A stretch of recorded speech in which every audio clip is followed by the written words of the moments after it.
En cette période de l'année, on peut observer deux phénomènes. Premier constat, très peu d'engagement sur les volumes de récolte, notamment en blé, prévus donc sur les volumes engagés en prix ferme. Il y a très peu d'engagement, aussi bien par les agriculteurs essentiellement, mais aussi par les organismes stockeurs. 5 à 10% seulement des volumes sont engagés aujourd'hui avant la récolte, alors qu'en année normale, on est plutôt entre 30 et 40%. À cela, deux raisons.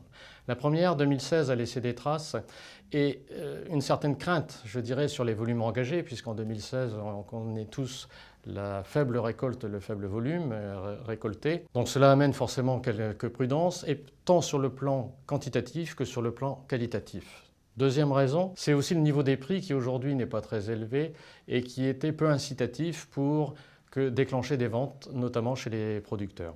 Deuxième constat, la situation, d'une manière générale, j'entends bien, la situation des trésoreries des exploitations agricoles n'est pas aussi catastrophique qu'on aurait pu le craindre il y a quelque temps.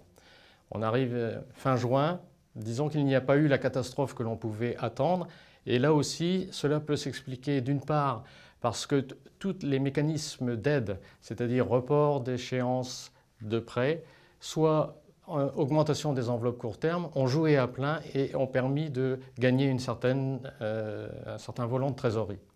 D'autre part, dans certaines régions, d'autres productions que céréalières, notamment je pense à la betterave et aux pommes de terre, ont pu compenser en partie donc, les baisses de chiffre d'affaires. Donc ça, c'est le deuxième constat, des situations de trésorerie moins catastrophiques qu'on aurait pu le craindre. Au vu de ce constat, je pense que les situations de trésorerie seront encore une fois à surveiller dès la moisson 2017 et à surveiller tout au long de la campagne de commercialisation 2017-2018.